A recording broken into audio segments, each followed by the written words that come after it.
पुष्पेंद्र जी, सबसे पहले मैं आज आपके पास आऊंगा।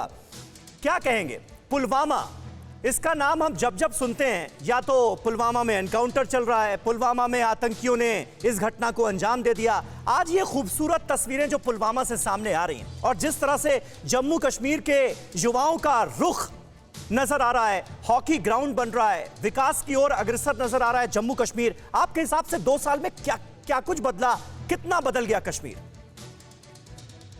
एक ही लाइन में कहूंगा जी, क्योंकि एक ऐसा मौका है कि भारत ने अपने राष्ट्रीय खेल में कांस्य पदक जीता है।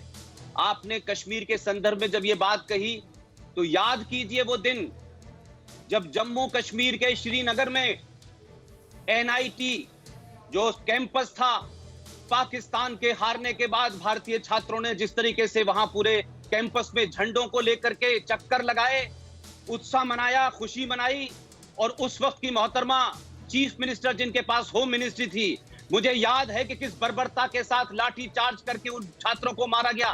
कई छात्र आईसीयू में भर्ती हुए। तो उस वक्त भारत की जीत पर कैंपस में उत्साह मनाने पर डंडे पड़ते थे। तो 2 साल में आज ये बदला है कि आज भारत की जीत पर जम्मू कश्मीर के अंदर श्रीनगर में भी और पुलवामा में भी वो ताकतें परास्त हुई हैं। तो मैं इसको सबसे बड़ी जीत मानता हूं कि ये माहौल बदला है। आज सरकार में बैठे हुए लोग और आम आदमी के बीच में भारत के प्रति एक नजरिया बदला है। भारत आज श्रीनगर में, पुलवामा में नजर आता है जो भारत नजर नहीं आता था। तो अगर आप इस बदलाव की बात कहें तो ये साफ है कि आज भारत की जीत वहां के छात्र मना रहे हैं, वहां के वो लोग मना रहे हैं जिनके हाथों में पत्थर दिए गए थे। यही मैं सबसे बड़ा बदलाव मानता हूं। अहमद अयाज साहब, किस तरह से देखते हैं आप इस बदलाव को? और निश्चित तौर पर अगस्त क्रांति से इसीलिए कहा जाता है क्योंकि बड़ा क्रांतिकारी फैसला लिया गया केंद्र सरकार की तरफ से आर्टिकल 370 हटाए जाने का, और उसका जबरदस्त फायदा इन 2 सालों में हमें नजर भी आ रहा है। और इसमें बड़ा एक खूबसूरत अध्याय हमारी टीम इंडिया ने आज जोड़ दिया है। कांस्य पदक पर कब्जा करके 41 साल का सूखा भी खत्म कर दिया। कैसे देखेंगे इसे? बेशक 370 को एब्रोगेट करना एक बहुत बड़ा फैसला था जी, तो कोई छोटा फैसला नहीं था। और जो इमीडिएट उसके असरात हम देख रहे हैं, जिसकी मैं वजाहत कर सकता हूं, अगर आप थोड़ा टाइम दें, आप इंटरप्ट ना करें। जी जरूर। इमीडिएट असर जो 370 को एब्रोगेट करने का हुआ वो ये था कि जो कश्मीर की इकॉनमी थी उसका जो लॉस था वो पर मंथ 5000 करोड़ लॉस हुआ उन दिनों। एक वो, दूसरा उसका बड़ा जो फ़ायदा हुआ वो ये हुआ कि एजुकेशन का लॉस हो गया। तीसरा जो सबसे बड़ा फ़ायदा हम देख रहे हैं, सिक्योरिटी बिल्डअप इतना हुआ श्रीनगर में जो 370 से पहले नहीं था। बैंकर्स बहुत बनाए गए श्रीनगर के सिटी में। और उसके अलावा उस वक्त हम देख रहे थे मिलिटेंट एक्टिविटीज़ दूर दराज इलाकों में हुआ करती थी, और आज हम ये देख रहे हैं कि अटैक्स अब श्रीनगर सिटी के अंदर हो रहे हैं। और 2 दिन पहले ही जब हम किसी चैनल के साथ कोई रिपोर्टर हमारे से डिबेट कर रहा था तो पीछे से थानियार में गोली चली। तो ऐसा कोई दिख नहीं रहा है कि कोई ऐसा नया प्रोजेक्ट बना हो 370 को एब्रोगेट करने के बाद। जो भी कोई काम छोटा मोटा चल रहा है वो अहमद अयाज साहब, इतनी सारी नेगेटिव बातें आपने गिना दी, सारे पॉजिटिव जो है, आज के पॉजिटिव के बारे में बात नहीं करेंगे। समीर, पॉजिटिव कुछ नजर ही नहीं आया। मतलब आप मुझे कह दीजिए, मैं मान लूंगा। अहमद अयाज साहब, सबसे बड़ी मतलब दिल पर हाथ रखकर कह दीजिए कि नहीं पॉजिटिव तो कुछ हुआ ही नहीं 2 सालों में। सबसे बड़ी बात ये कि जम्मू कश्मीर के लोग और एलिनेट हो गए।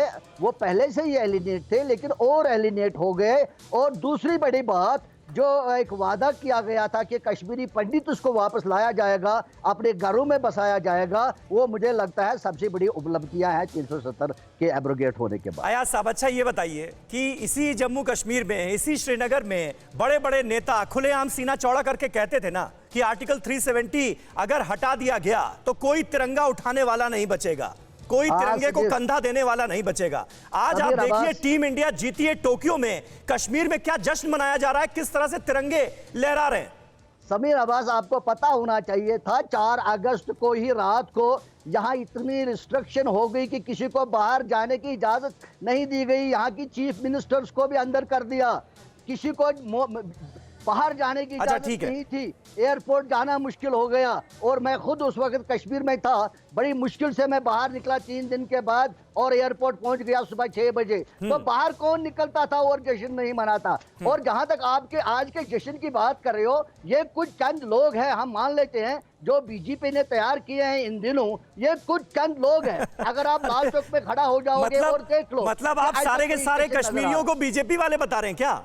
सारे तो नहीं है, मैं भी तो कश्मीरी हूँ भाई मैं कश्मीरी नहीं हूँ। मैं शांति प्रिय जितने भी लोग हैं, जो चाहते हैं कि जम्मू कश्मीर विकास की राह पर अग्रसर हो, जो चाहते हैं कि कश्मीर में शांति बरकरार रहे, आतंकवाद का खात्मा हो, अलगाववाद की सोच खत्म हो, आज वो सब कोई जश्न मनाता हुआ नजर आ रहा है हमें। तो आप कह रहे हैं बीजेपी वाले ही मना रहे हैं?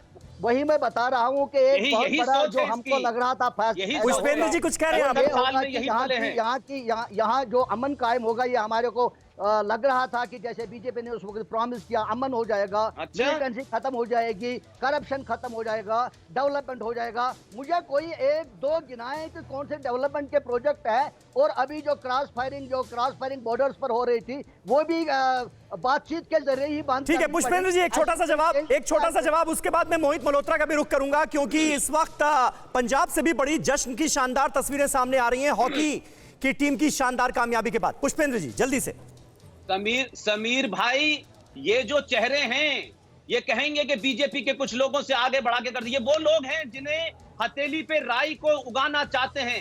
70 सालों में इन सब ने, ये अय्याज जैसे लोग जो बैठे हुए हैं, जो इंटेलेक्चुअल की शक्ल में आते हैं, ये अब्दुल्ला, ये मुफ्ती, ये यासीन मलिक, ये तमाम सारे लोगों ने लूटा है। आज इनको फॉरेन डेवलपमेंट चाहिए, आज इनको फॉरेन नौकरी चाहिए। इससे पहले नहीं पूछा था कि सैयद सलाउद्दीन जैसे आतंकवादी के बच्चों को नौकरी मिल रही थी, गिलानी के बच्चों को नौकरी मिल रही थी, तो गरीबों को नौकरी नहीं मिल रही थी। ये अयाज जैसे लोग जो हैं, जिन्होंने कभी ये नहीं कहा कि बड़ी इंसानियत, हमें कश्मीरियत चाहिए, कभी इस अयाज ने ये नहीं कहा कि कौन सा ऐसा आर्टिकल इन्होंने बनाया। और भारत के पाकिस्तान के जम्मू कश्मीर के संविधान में इन लोगों ने कितने लोगों को नागरिकता से बहिष्कार किया। यही असली लोग हैं, इन्हीं को बेनकाब करना है। ये आएंगे, इनको डेवलपमेंट 24 घंटे में चाहिए। ये नहीं बताएंगे कि अब्दुल्ला की प्रॉपर्टी लंदन में कितनी है, मुफ्ती की कितनी है, इन चोरों ने क्या किया है। यही असली देश। ठीक है पुष्पेंद्र जी, आज देखते हैं अयाज साहब भी हैं, वखार भट्टी भी हैं, पत्थरबाजों को सरकारी नौकरी नहीं मिलेगी, पासपोर्ट हासिल नहीं कर पाएंगे, इस कदम का स्वागत होगा ना? खैर मकदम करेंगे ना वखार भट्टी? जवाब तैयार रखिए, जवाब तैयार रखिए। ठीक है आता हूं, बड़ा इंटरेस्टिंग है।